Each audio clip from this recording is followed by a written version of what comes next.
Hey everybody, I'm Suzanne Gundersen from Screenwritenow. I'm an inner story coach and I help screenwriters and industry creatives to naturally de-stress, get focused into their creative rhythm and flow, build tremendous confidence, and deepen their emotional worldview into wisdom and truth. That way they can hook every audience. So today's video is a part of my Industry Wisdom Bit series where I'm bringing to you professionals in television and film to share with us just one golden nugget of wisdom or advice that's helped them in their career. So today we're joined by Ingrid Ever. And so Ingrid, thank you so much for being here today. Please just tell us a little bit about yourself. Well, I'm Ingrid. My purpose of life is to travel and interview people. And since I am an investor, I invest some money in movies. One of the important things I want to do is to know where my money are going. So I select stories to write real stories, selecting the best if I have to invest my own money. So that kind of selection I do. Wonderful. And I know you've been doing, you've been in and involved with stories since you were a little girl. So you must have so much experience in this industry. Could you just narrow it down for us to just one gem of advice or wisdom that you could share with our audience today? Slow down and take time before before writing. Yeah. Get up with your idea and just know that if you are thinking, somebody else is thinking somewhere. And so how did you come to learn this? It's just when you think about the red car, you start seeing red cars. Right. That's True. So if you have an idea, stop it and analyze and observe around yourself what's happening, and you will see that many similar ideas are going on. So you just take time and to find your uniqueness in that idea.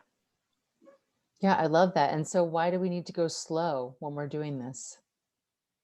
Well, because if you think about something, this exists somewhere else in some dimension, in some different reality. So if you take time and observe what's happening, your time of developing the idea can change many times. So take time to choose the best solution for your idea. Right. I love it. And so, yeah, when we see the world and we watch all the red cars that are out there, then we just have to appreciate that even if we think of an idea of a story that there's a lot of people out there that may be thinking something similar, but that really the uniqueness comes into it, making it our personal experience of that red car. You know, you might just like one part of it, not the other part. Someone else might be focused. It might be the same red car, but I might have a different focus or point of view about it. And so when you submit your story, somebody can say, "Oh, I have already a similar story." That's why. Yeah. You have to know where your story is different, why it's more important, why it's unique. That's the way. Slow down, don't rush. Don't rush your story. Yeah. So I'm sure you've read a lot of scripts. So have you noticed where there's been writing that you thought was a little bit more rushed than other times? So I write the treatments. What's for me is better. I write scripts for myself because I want to live in some story.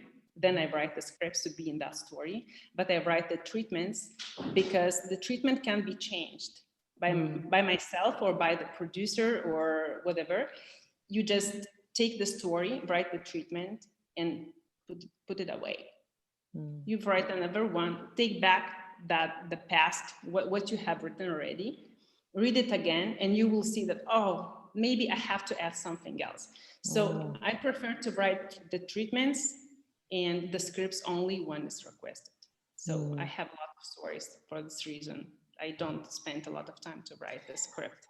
Yeah, I love that point of view of that piece of advice of write the story for yourself, you know, and then set it aside and then always just kind of be open to reevaluating it a few weeks, a few months at a time and take that time. Like you say, don't rush, you know, let that story develop because it might not just all happen in one weekend where you write the whole script. But if you write it for yourself, then be okay with that and then just come back to it. Might not be for everyone, might not be for every audience, but it might just be for you and that's enough. It could be for the audience, why not? But it's like watching a movie or episodes. I'm writing episodes as well. So I write the one episode, then another day, okay, go back and I just live that story for myself. Maybe one day we'll show to somebody, but I have projects that I'm doing only for myself, not for selling. I sell people stories. Yeah. Not Yeah. mine. So great advice. So definitely keep your pace, writers, slow down into your writing, get deep into your own uniqueness and your authenticity about it. And know that, if no matter what you're writing, somebody else might have the same story, but yours is going to be unique based on your interpretation of it, your perspective, and just take your time to develop it. And that's what's going to help it, have a whole lifespan into production, hopefully. Well, Sure. thank you so much for sharing. That was fantastic wisdom. How else can we find out more about what's going on with you, Ingrid? Well, now I'm opening my page, what is www.realstoriesbank.com, where I will open for a public the stories. And the first project is Real Stories Magazine, where you can read in advance some exclusive stories of people I interviewed. Fantastic. Well, we're going to have a link in the description box of this video below so people can go check that out. So thank you so much for being here today. Everybody that's watching, feel free to pop on over to my website, Screenwritenow, and download your free ebook of 3 steps to get pitch ready. That way you can get into alignment and hook your audience with your script. Thanks everybody for watching, and we'll see you on the next Industry Wisdom Bits video. Thank you, Ingrid. Thank you.